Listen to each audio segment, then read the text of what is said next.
देवाची ये द्वारी कीर्तनाची वारी. नमस्कार मंडळी, देवाची ये द्वारी कीर्तनाची वारी या भक्ती जागरात आपलं सहर्ष स्वागत.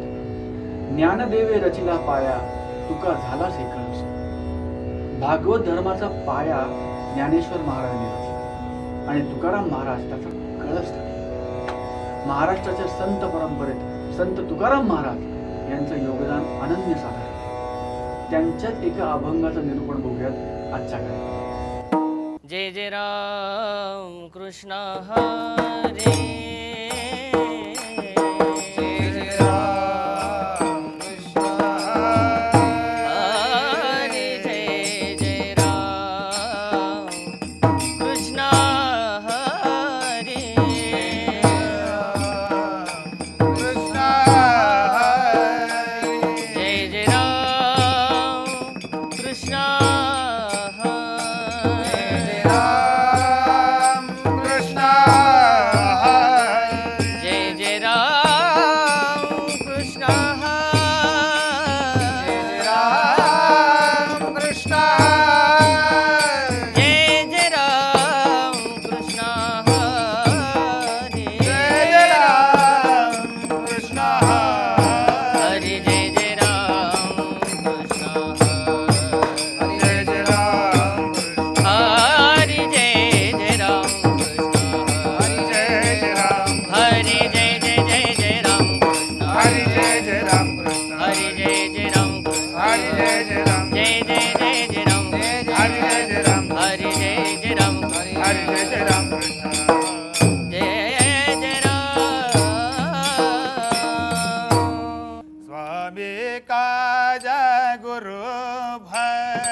विठाला विठाला विठाला विठाला विठाला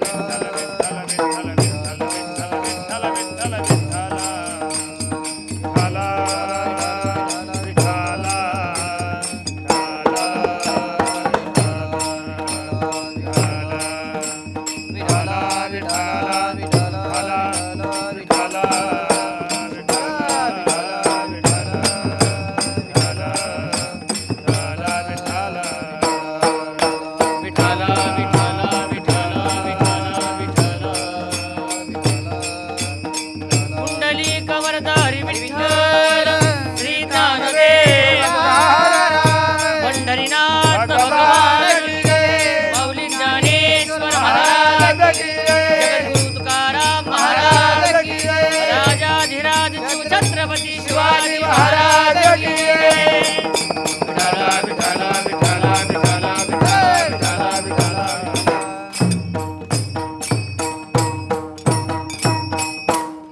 स्वामी काज गुरु भक्ती पितृवचन सेवापती हेची विष्णूची महापूजा अनुभव नाही दुजा सत्य बोले मुखे दुखवी अनेकांच्या दुखे हेची विष्णूची महापूजा अनुभव नाही दुजा निश्चयाचे बळ तुका म्हणे तेची फळ हेची विष्णूची महापूजा अनुभव नाही दुजा नमो विठ्ठला राजया पांडुरंगा नमो रुक्मिणी माऊली ज्ञानगंगा नमो पुंडरीका नमो चंद्रभागा नमस्कार माझा रुक्मिणी पांडुरंगा नमस्कार माझा रुक्मिणी पांडुरंगा महायोग पीठे तटे भीमरथ्यां वरं पुंडरीकाय दातुं मुनीन्द्रैः समागत्य तिष्ठतमानन्दकन्दं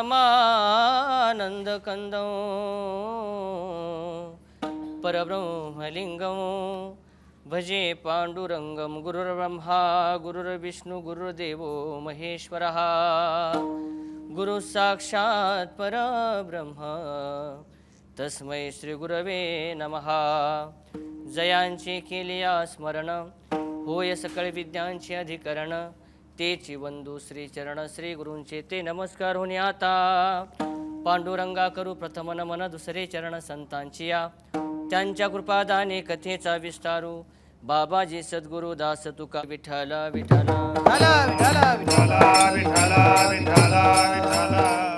स्वामी काज गुरु भक्ती पितृवचन सेवापती हेची विष्णूची महापूजा अनुभव नाही दुजा प्रस्तुत प्राप्त प्रसंगी प्राप्त स्थळी कीर्तन रूपी सेवेकरता निवडलेला अभंग जगद्गुरु जगद्वंदे दिहुनिवासी श्रीमंत संत वैराग्याचे परमूर्ती वारकरी संप्रदायाच्या कलस्थानी असणारे नव्हे अतिशय प्रतिकूल परिस्थितीमध्ये वारकरी संप्रदायाची धुरा आपल्या खांद्यावरती ठेवून संपूर्ण विश्वामध्ये वारकरी संप्रदायाचा प्रचार आणि प्रसार करणारे देवमान्य श्रीमंत संत जगद्गुरु तुकोबरायांचा 4 चरणाचा आणि ऐका प्रापंचिक जीवनामध्ये प्रापंचिक माणसानं भगवंताच्या प्राप्तीकरता काय साधना करावी त्या साधनेचा अतिशय सुंदर प्रतिपादन करणारा अभंग आज कीर्तन रूपी सेवेकरता निवडला आहे विठ्ठला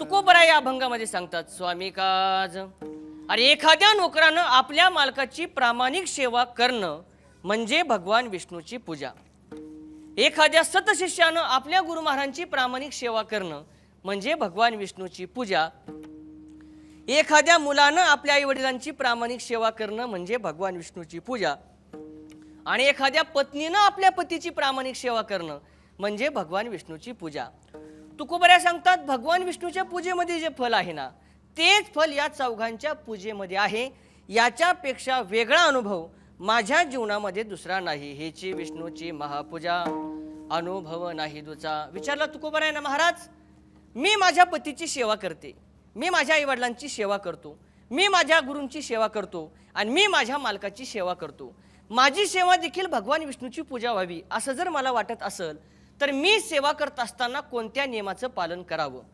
तुकोबऱ्या सांगतात सेवकाकरता 2 महत्त्वाचे नियम आहेत बरं ज्या ज्या सेवकाला वाटतंय ना का माझी सेवा भगवान विष्णूची पूजा व्हावी त्या सेवकानं त्याच्या सेवेमध्ये पहिला नियम पाळावा, सत्य बोले मुखे. अरे ती सेवा करत असताना मनुष्यानं सेवकानं नेहमी खरं बोलावं आणि इतरांच्या दुःखामध्ये दुःख मानावं. या दोन महत्त्वाचं नियमाचं पालन करून जर तुम्ही सेवा कराल ना, तर निश्चित तुमची सेवा सुद्धा भगवान विष्णूची पूजा झाल्याशिवाय राहणार नाही. असा ज्याचा निश्चय झाला त्या निश्चयाला आलेलं फळ म्हणजे भगवंताची प्राप्ती. विठाला महत्वाचा प्रश्न असा आहे का जगद्गुरु तुकोबरायांनी या अभंगाची निर्मिती का केली?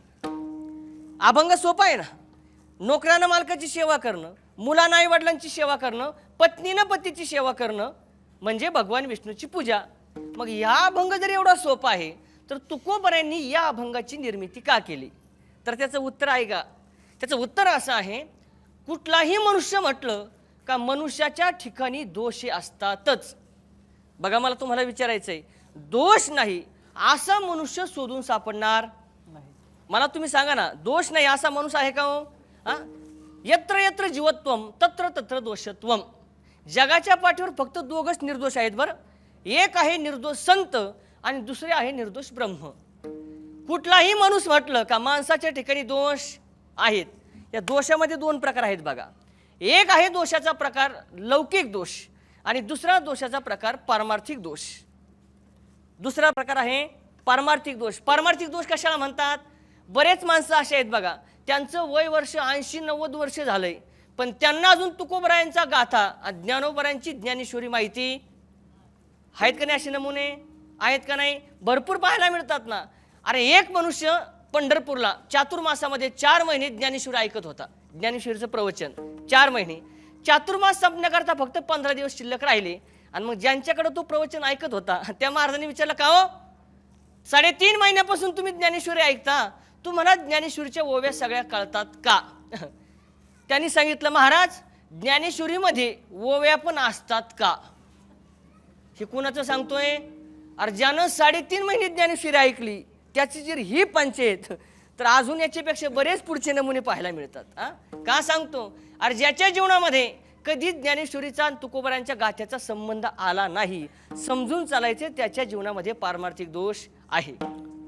एक मला 80 वर्षाचा म्हातारा असा माणूस असा भेटला का तो म्हणला, महाराज माझ्या अंगाला हळद होती. माझ्या म्हणजे माझ्या नाही, त्याच्या. बरं, तेव्हा एकदा मारुतीच्या मंदिराच्या पायरी चढलो होतो, तेव्हापासून आत्तापर्यंत देवाचं तोंड सुद्धा पाहिलं. मनात म्हणलं नक्की तुझ्या ठिकाणी पारमार्थिक दोष आहे. दोषाचा पहिला प्रकार आहे पारमार्थिक दोष. दोषाचा दुसरा प्रकार आहे लौकिक दोष. लौकिक दोष कशाला म्हणतात? बरेच माणसं असे आहेत बघा, त्यांना झोपेमध्ये घोरायची सवय असते. झोपेमध्ये घोरतात का नाही लोक? घोरतात का नाही? अरे तुम्ही झोपता का? झोपता ना? घोरता का नाही? काही काही माणसाला झोपेमध्ये घोरायची सवय असते, याला म्हणतात लौकिक दोष. काही काही माणसाला झोपेमध्ये बोलायची सवय असते. किती बोलतात माहिती का? त्याच्या शेजारी जर तुम्ही झोपलात तर त्यानं दिवसभर जेवढ्या उचापात्या केल्या सगळा 7-12 वाचून दाखवतो. म्हणजे झोपेमध्ये चालणं, बोलणं, घोरणं याला म्हणतात लौकिक दोष. महत्त्वाचा विषय आहे, तुकोबराय ज्यार्थी आपले दोष कबूल करतात त्यार्थी तुमच्या आमच्या ठिकाणी दोष नाही असं म्हणायचं धाडस करायचं. फक्त गंमत अशी माणसाची गंमत अशी झाली, माणसाच्या ठिकाणी दोष आहेत पण मनुष्य दोष कबूल करायला तयार नाही. कबूल करतो का माणूस दोष? कबूल करतो का हो? नाही कबूल करत. आपली गंमत कशी झाली माहिती का? तुम्हाला सगळ्याला बैलगाडी माहिती आहे. बैलगाडी माहिती आहे ना? बैलगाडी माहिती. शेतकरीत ना सगळे शेतकरी आहेत ना? शेती आहे का? काय विकून आला तिथं? आहे ना? हां, तुम्हाला सगळ्याला बैलगाडी माहिती असेल. बैलगाडीच्या खाली चालणारा कुत्रा तुम्ही पाहिलाय का हो? पाहिलाय का? हां, ज्यावेळेस तो कुत्रा त्या बैलगाडीच्या खाली चालतो, चालत असताना अशा आविर्भावामध्ये चालतो, ही सगळी गाडी कोण ओढतंय? मीच ओढतो. त्या कुत्र्याला वाटतं कोण ओढतं? मीच ओढतो. मग तो कुत्रा काय करतो बघा, असं धापा टाकतो, जीभ बाहेर काढतो आणि एवढा धापा टाकतो का त्याला वाटतं मी जर गाडीच्या खालून गेलो तर ही गाडी चालणार. ऐका, कुठपर्यंत? जोपर्यंत गाडी सुरळीत चालू आहे तोपर्यंत. न जाणो गाडी थोडीशी पुढे चालत जावी, त्या गाडीला एखाद्या दगडाची उटी लागली आणि गाडी जर पलटी झाली तर ते कुत्रं तुपकन उडी मारतंय, शेजारी जाऊन उभा राहतं आणि म्हणताय माझ्या एवढा हुशार मी म्हणून बैलगाडीच्या खालून वाचून बाहेर पडलो. आता मला प्रश्न विचारायचा आहे तुम्हाला, जोपर्यंत गाडी सुरळीत चालू होती तोपर्यंत त्या कुत्र्याला असं वाटत होतं गाडी कोण ओढतंय, कोण ओढतंय, मी ओढतो. पण गाडी पलटी झाल्यानंतर तो स्वतःवरती घ्यायला तयार नाही. म्हणजे चांगलं झालं तर माझ्यामुळं झालं, पण वाईट तो स्वतःवरती घेत नाही. हे कुणाचं सांगतोय, कुणाचं सांगतोय? हा दृष्टांतातला कुत्रा बाजूला ठेवा, माणसाचं सुद्धा हीच गोष्ट झाली महाराज. अरे चांगलं झालं तर माझ्यामुळं. तुम्हाला उदाहरण सांगतो, तुमच्यापैकी जर लग्न जमवणारे असतील, लग्न जमवणारे त्यांना याचा अनुभव भरपूर असेल. ते लग्न जमवणारे बिचाऱ्यानं आट्टा हसानं मुलीकडच्याला तयार करावं, मुलाकडच्याला तयार करावं, बैठक बसावी, कापडा खालून वरून कसं तरी त्यांचं हुंड्याचं बरोबर ना जमा व्हावं. आणि लग्न पार पडल्यानंतर ते म्हणतात का हो हे लग्न यांच्यामुळं झालं म्हणून. ते काय म्हणतात माहिती आहे का, महाराज आमचं नशीब चांगलं म्हणून आम्हाला सोयरे न जाणू. त्या लग्न झाल्यानंतर 4-6 महिन्यात त्या दोघा मुलामुलींचे नवरा बायकोचे भांडणं सुरू झाले आणि 4-6 महिन्यात काहीतरी वाटुळं गुटुळं लांबुळं चिंबुळं त्यांचं झालं. तर मला असं वाटतंय ज्यांनी ते लग्न जमवलं त्या मध्यस्थीच्या उंबऱ्याला मातीसुद्धा ठेवीत. हा ही जीवाचा स्वभाव आहे बघा. चांगलं झालं तर माझ्यामुळं झालं, पण वाईट स्वतःवरती घ्यायला तयार नाही. माणसाच्या ठिकाणी दोष आहेत ही गोष्ट तुम्हाला आता कबूल झाली. श्रवणम कीर्तनम विष्णू स्मरणम पादसेवनम अर्चनम वंदम दास्यम सख्यम आत्मनिवेदनम. 9 प्रकारची जर तुम्ही भक्ती कराल ना तुमच्या दोषाची निवृत्ती झाल्याशिवाय राहणार नाही. पण महाराज संसारी माणसं आहोत आम्ही, संसारीमध्ये राहून आम्हाला सोपी अशी भक्ती सांगाल का तुम्ही. तर तुकोबरायांनी प्रस्तुतच्या अभंगामध्ये 5व्या क्रमांकाची भक्ती सांगितली. बरं 5व्या क्रमांकाची त्या भक्तीचं नाव आहे अर्चन. अर्चन शब्दाचा अर्थ होतो पूजा. हां तुकोबरा सांगतात प्रापंचिक माणसानं भगवंताची जर पूजा केली का त्याच्या दोषाची निवृत्ती होणार आणि त्याला भगवंताची प्राप्तीही होणार. पण प्रश्न पुन्हा येईल महाराज तो देव आणायचा कुठून. पूजा देवाची करायची ना, पण देव आणायचा कुठून. असं थोडीच आहे महाराज. खिशामध्ये 2000ची नोट घेतली हां आणि मोठ्या दुकानामध्ये गेला कोल्हापूरमध्ये. दुकानदाराला 2000ची नोट दिली. सांगितलं दुकानदार काका हे 2000 रुपये घ्या आणि आम्हाला देव द्या. होईन का असं. तो दुकानदार म्हणून याला पहिली डोक्याची गोळी द्या. अरे पैसे घेऊन दुकानात कुठं देव मागतो तू. ऐका. आणि मग शास्त्रामध्ये त्या भगवंताची 2 रूपं मानलेली आहेत. बरं एक आहे भगवंताचं जड रूप आणि दुसरं आहे भगवंताचं चेतन रूप. जड रूप कशाला म्हणतात पटपट ऐका. झाडामध्ये दगडामध्ये पशु पक्ष्यांमध्ये देवाची अस्तित्व मानणं याला म्हणतात देवाचं जड रूप.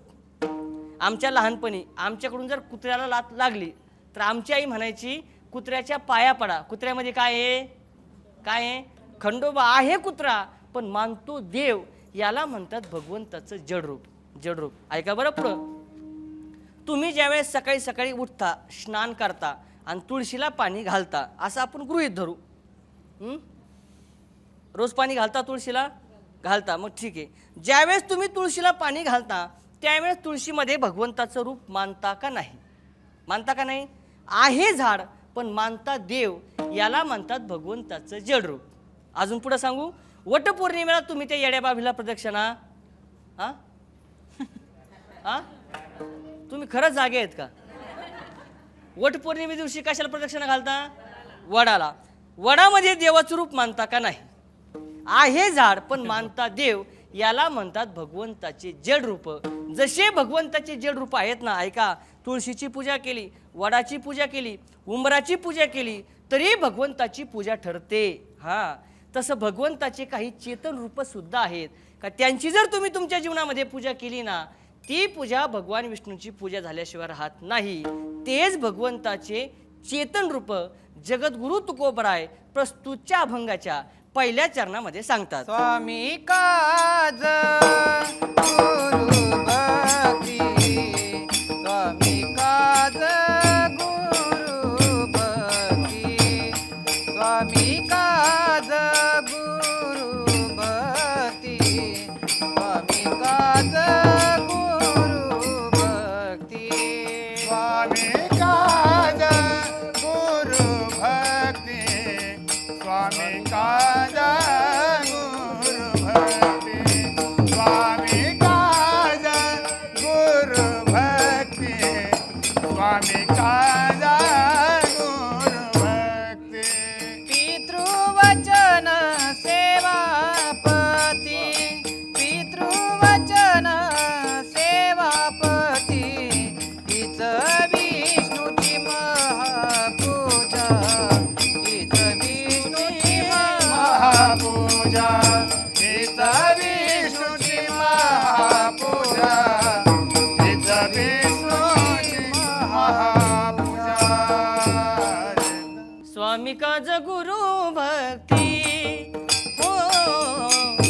स्वामी काज गुरु भक्ती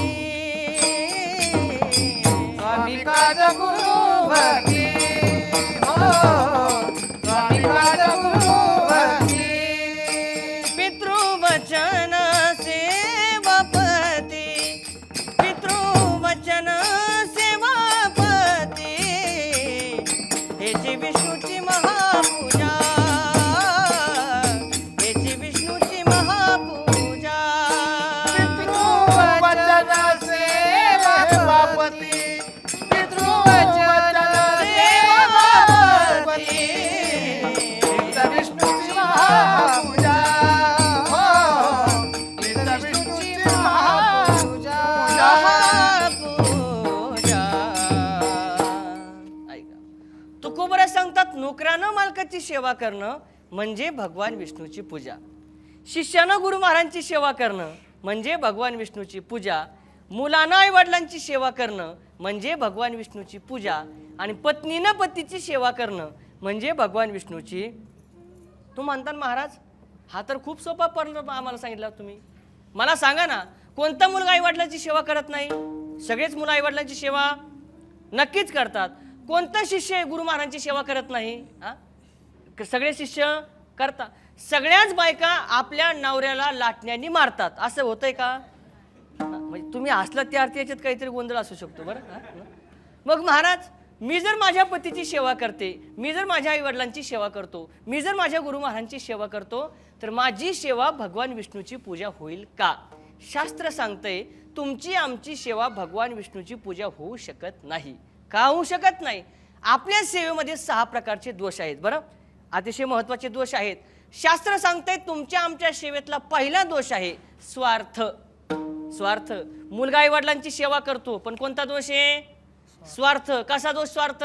वडील रिटायर झाले, 40-50 लाख रुपये त्यांना रिटायरमेंटचे भेटले, वडिलांनी ते पैसे अजून काय मुलाच्या नावावर केले नाही, तोपर्यंत रोज मुलगा उठतोय आणि सकाळ संध्याकाळ वडिलांची सेवा करतो. भगवान विष्णूची पूजा होऊ शकते का? नाही होऊ शकत. पत्नी पतीची सेवा करते पण स्वार्थ नावाचा दोष आहे. किती स्वार्थ? आता हा स्वार्थ ज्याला नोकरी ना नोकरी त्यांना विचारा किती स्वार्थ असतो. 1 तारखेला जर तुमचा पगार असला तर 30 तारखेला सकाळी शिरा करू का, पोहे करू का? किती तारखेला? 30 तारखेला. 1 तारखेला तुमचा पगार झाला आणि 5 तारखेला तुमचा पगार संपला. तुम्ही फक्त म्हणा मॅडम भूक लागली, ते म्हणते जिथं सप्ताह असेल तिथं जेवून या निवांत. पत्नी पतीची सेवा करते पण स्वार्थ नावाचा दोष आहे. सांगू तुम्हाला, अरे प्रत्येक पाऊल मनुष्य ठेवतो ना हा स्वार्थ करताच ठेवतोय. प्रत्येक पाऊल. 20 रुपयाचा नारळ देवाच्या पुढे फोडतो. ऐका बरं, 20 रुपयाचा नारळ देवाच्या पुढे फोडतो आणि 200 मागण्या देवाच्या पुढे मागतो. घडतंय का नाही? असं घडतंय का नाही? नक्कीच घडतंय. याला म्हणतात सेवा करतोय पण स्वार्थी सेवा करतो. महाराज एखादं उदाहरण आम्हाला असं सांगाल का का त्यांनी त्यांच्या जीवनामध्ये निस्वार्थी सेवा केली आणि त्यांना भगवंताची प्राप्ती झाली? ऐका बरं, उदाहरण किरकोळ नाही, रामायणातलं नाही, भागवतातलं नाही, महाभारतातलं नाही, घडलेली हकीकत मी जी वाचली ना ती मला तुम्हाला सांगायची. आणि का सांगतो? निस्वार्थी जर तुमची सेवा असेल ना तो भगवान परमात्मा तुम्हाला कोणत्या ना कोणत्या रूपानं भेट देतो. हा ऐका सर्वांना, मुंबईला डॉक्टर नीतू मांडके म्हणून एक मोठे हृदयरोग तज्ज्ञ होऊन गेले. नाव बहुतेकाने ऐकलं असेल. डॉक्टर नीतू मांडकेंचा इतिहास असा आहे बघा. डॉक्टर नीतू मांडकेंकडे एखाद्या हृदयाचा पेशंट गेला आणि तो डॉक्टर नीतू मांडकेंकडून दगावला असं त्यांच्या जीवनामध्ये कधीच घडलं नाही. पण डॉक्टर नीतू मांडके हे स्वतः अटकनी गेले. ही भगवंताची लीला म्हणायची. त्यांचा एक छोटासा भाग मी वाचलाय बरं, तो मला तुम्हाला सांगायचा आहे. का सांगतो? निस्वार्थी सेवा कराल ना तर तो भगवान परमात्मा तुम्हाला भेट देतो. डॉक्टर नीतू मांडके आपल्या जीवनचरित्रामध्ये असं लिहितात का मी देवाला मानत नव्हतो. ऐका वाक्य. अचानक एका पुण्याच्या सामाजिक संस्थेचा मला फोन आला. सांगितलं डॉक्टर साहेब आमच्या संस्थेचा यंदाचा सर्वश्रेष्ठ हृदयतज्ञ पुरस्कार आम्हाला तुम्हाला द्यायचा आहे. पुरस्काराचा दिवस आहे शुक्रवार आणि पुरस्काराची वेळ आहे संध्याकाळी 5ची. फोन कट झाला. शुक्रवारी सकाळी 10 वाजताचं विमानाचं तिकीट डॉक्टर नीतू मांडकेंनी बुक केलं आणि 9 वाजता डॉक्टर नीतू मांडके विमानामध्ये बसण्याकरता विमानतळावरती गेले. गेल्यानंतर डॉक्टरांना कळालं का खराब हवामानामुळे मुंबई पुण्याला जाणारं जे विमान आहे ते अचानक कॅन्सल झालंय. काय करावं? 5 वाजेपर्यंत तर पुण्याला पोहोचलं पाहिजे आणि विमान तर कॅन्सल झालंय. ऐका बरं, नाविलाज झाला. डॉक्टर स्वतः घरी आले. घरी आल्यानंतर ड्रायव्हर सुट्टीवरती होता. काय करावं, स्वतः 4 चाकी आपली 4 व्हीलर गाडी डॉक्टरांनी घेतली आणि ड्रायव्हिंग करत करत आता डॉक्टर नीतू मानके मुंबई पुण्याच्या दिशेने निघाले. जाता जाता खंडाळ्याच्या घाटाजवळ त्यांची गाडी आली. आल्याबरोबर पुन्हा एकदा मुसळधार पाऊस आणि एवढा वारा का डॉक्टरांना आपली गाडी सुद्धा चालवणं शक्य व्हायना. काय करावं, 5 वाजेपर्यंत पोहोचलं पाहिजे, पाऊस तर उघडा ना. नावीला झाला आणि गाडी हायवेच्या कडेला लावली. सगळ्यांनी ऐका, हायवेच्या कडेला लावली. मुसळधार वाऱ्याचा आणि पावसाचा वेग पाहता विचार केला मनामध्ये, गाडीमध्ये बसून अजून धोका पत्करण्यापेक्षा शेजारी 2 स्लॅबचं छोटंसं घर दिसतंय ना, त्याच्यामध्ये आपण निवारा म्हणून जाऊया. उतरले गाडीच्या खाली. डॉक्टर नीतू मानके धावत धावत घराच्या समोर गेले आणि घराचा दरवाजा डॉक्टर नीतू मानकेंनी वाजवला. वाजवल्याबरोबर 30-32 वर्षाची तरुण माऊली आणि 6-7 वर्षाचा मुलगा त्या बाईंनी दरवाजा उघडला. सांगितलं, ताई, जोपर्यंत पाऊस उघडत नाही ना तोपर्यंत मला तुमच्या घरामध्ये थांबायचंय. ठीक आहे, परवानगी दिली. घरामध्ये डॉक्टर गेले. चहा पाणी झाला. ती माऊली आपल्या 6-7 वर्षाच्या मुलाला घेऊन आतल्या खोलीमध्ये गेली. ऐका बरं, अर्धा तास झाला, 1 तास झाला, 1.5 तास झाला, ती माऊली काय आतल्या खोलीमधून बाहेर आली नाही. डॉक्टरने विचार केला, 1.5 तासापूर्वी आत गेलेली बाई अजून बाहेर का आली नाही हे बघणं आपलं कर्तव्य आहे. आणि मग डॉक्टर नीतू मानके आपल्या जागेवरून उठले, चालत चालत गेले आणि त्या घराच्या मधल्या दरवाज्यामधून आतमध्ये डोकले. डोकावल्याबरोबर त्यांनी एक चित्र पाहिलं. काय चित्र होतं माहिती? 6-7 वर्षाचा त्या बाईचा मुलगा शेजारी झोपलेला. त्या बाईंनी मांडी घातलेली, समोर छोटासा पाळणा, त्यामध्ये भगवान श्रीकृष्णाची छोटीशी मूर्ती आणि त्या मूर्तीला ती बाई झोका देत होती. विचार केला, भगवंताची पूजा करते. बोलून पूजेमध्ये व्यत्यय आणण्यापेक्षा न बोललेलं बरं. पुन्हा डॉक्टर नीतू मानके आपल्या जागेवरती येऊन बसली. अर्ध्या पाऊण तासानं ती माऊली डॉक्टर नीतू मानके ज्या खोलीमध्ये आहेत ना त्या खोलीमध्ये आल्याबरोबर डॉक्टरनी सांगितलं, ताई, मला तुम्हाला 2 प्रश्न विचारायचे. विचारा. पहिला प्रश्न, तुम्ही देवाला मानता का? आणि दुसरा प्रश्न, तुम्ही त्या देवाची एवढी भक्ती का करता? त्या बाईने दिलेलं उत्तर अतिशय गोड आहे. ती सांगते, साहेब, तुम्ही कोण आहात, कुठले आहात मला माहिती नाही. तुमचा पहिला प्रश्न आहे, तुम्ही देवाला मानता का? तर त्या प्रश्नाचं उत्तर माझ्याकडे असं आहे, मी माझ्या स्वतःच्या प्राणापेक्षाही जास्त त्या भगवान परमात्म्याला मानते. तुमचा दुसरा प्रश्न असा आहे का तुम्ही त्या देवाची एवढी भक्ती का करता? तर ऐका साहेब, 7 वर्षापूर्वी माझं लग्न झालं. लग्नानंतर 1 वर्षानं मला मुलगा झाला. पती कामानिमित्त घराच्या बाहेर गेले. माझ्या पतीचा ॲक्सिडेंट झाला आणि पती जागेवरती एक्सपायर झाले. एकुलते 1 मुलाची जबाबदारी माझ्यावरती आली. ऐका साहेब, अतिशय सुखानं मी माझा मुलगा जीवन जगत असताना अचानक 3 वर्षापूर्वी माझा मुलगा आजारी पडला. एवढा आजारी पडला का त्यानं त्याचे डोळे पांढरे केले. त्याला घेऊन मी डॉक्टरकडे गेले. डॉक्टरने त्याला चेक केलं आणि सांगितलं, ताई, तुमच्या मुलाच्या हृदयाला एक छिद्र आहे, त्याच्यामुळं तुमचा मुलगा आजारी पडतो. काय करावं लागेल? ऑपरेशन करावं लागेल. किती खर्च येईल? 4 लाख रुपये. 4 लाखाचं वाक्य मी ऐकलं आणि मी माझ्या मुलाला घेऊन घरी आले. का घरी आले? अरे 200 रुपये रोजाने कामाला जाणारी बाई मी 4 लाख रुपये खर्च करणं ही गोष्ट माझ्याच्याने शक्य नव्हती. आणि म्हणून साहेब, गेल्या 3 वर्षापासून माझ्या पुढे एकच पर्याय उरला, तो म्हणजे माझा भगवान गोपाल कृष्ण. ऐका, 3 वर्षापासून त्या भगवंताची पूजा करते, त्याला स्नान घालते, त्याला नैवेद्य दाखवते, संध्याकाळी त्याला झोपी लावते आणि हात जोडून पदर पसरून एकच विनंती करते, देवा, खरंच जर माझ्या भक्तीमध्ये सत्यता असेल ना, खरंच जर माझ्या भक्तीने तू प्रसन्न असशील ना, कोणती डॉक्टर नीतू मानके, त्यांची माझी तू एक दिवस भेट घालून देशील. वाक्य डॉक्टर नीतू मानकेंनी ऐकलं आणि आता डॉक्टर नीतू मानकेच रडायला लागली. विचारलं, साहेब, अहो तुम्ही ना माझ्या ओळखीचे ना, तुम्ही माझ्या नात्यातले, माझं दुःख ऐकून तुम्ही रडायचं कारण काय? सांगता डॉक्टर नीतू मानके, ताई, अरे गेल्या 3 वर्षापासून ज्या डॉक्टर नीतू मानके करता तू त्या देवाची भक्ती करते ना, तो डॉक्टर नीतू मानके दुसरा तिसरा कुणीच नाही. तो डॉक्टर नीतू मानके म्हणजे मीच आहे आणि तुझ्या मुलाला वाचवणारा सुद्धा मीच आहे. याला म्हणतात भगवंताची निस्वार्थी सेवा. विठ्ठला विठ्ठला विठ्ठला विठ्ठला. ऐका, मला असं वाटतंय आपल्या जीवनामध्ये आपण एवढी सेवा नाहीच करत ना. आपलं जीवन कसं माहितीये का? आपला प्रपंच आहे आवडीने आणि परमार्थ आहे सवडीने. खरं का खोटं? कसं चाललंय आपला परमार्थ? असाच चाललाय ना. याच्या पुढे सांगू तुम्हाला, अरे तुम्ही जर आतापर्यंत एकनिष्ठ भावाने भगवंताची भक्ती केली असती ना, त्या भगवंताने नक्की तुम्हाला भेट दिली असती, कोणत्याही रूपाने दिली असती ना. का सांगतोय? ज्यांना ज्यांना भेट दिली त्यांचं जीवन तुम्ही अभ्यासा. काय होतं नाथ महाराजांकडं? काही नव्हतं, फक्त शुद्ध भाव होता. काय होतं शबरीकडं? शबरीकडे काय होतं? पद होतं, पैसा डिग्री काहीच नव्हतं, तरी देखील अखिलकोट ब्रह्मांडायक 14 भुवनांचा राजा प्रभू रामचंद्र भगवंत शबरीच्या भेटी करता आले. शबरी स्वतः सांगते, ऐका. आएंगे रघुराज तब मैं आसन पे बिठाऊंगी, अरे मीठे मीठे बेर अपने हाथों से खिलाऊंगी, साथ साथ लक्ष्मण जी का दर्शन होगा, मेरे प्यारे राम जी का आवन होगा. शबरीला भगवंताने भेट दिली. अरे ज्यानं ज्याच्या जीवनामध्ये निस्वार्थी सेवा केली त्याला देवाची प्राप्ती झाली. आपल्या सेवेतला पहिला दोष आहे स्वार्थ.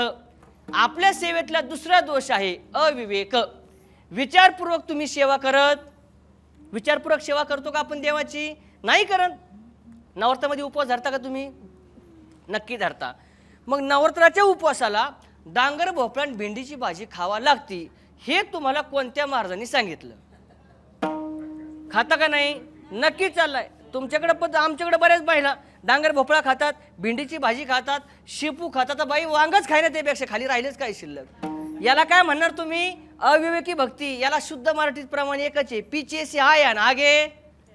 गुरुवार धरता का? गुरुवार धरले होते का? धरी जा बाय हो, असंच गुरुवार द्यायचा. गुरुवार धरायचा आणि महादेव तिकडे उपाशी मारायचा.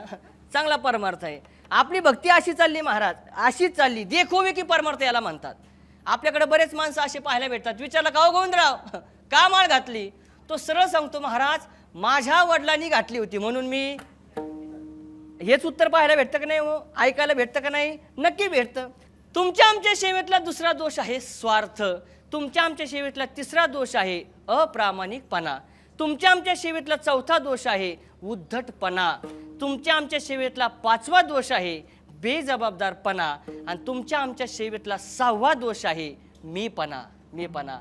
या 6 दोषांना युक्त सेवा केल्यामुळं तुमची आमची सेवा भगवान विष्णूची पूजा झाली नाही. महाराज एखादं असं उदाहरण सांगाल का आम्हाला, का त्या नोकरानं त्या मालकाची प्रामाणिक सेवा केली आणि ती सेवा भगवान विष्णूची पूजा झाली? ऐका बरं.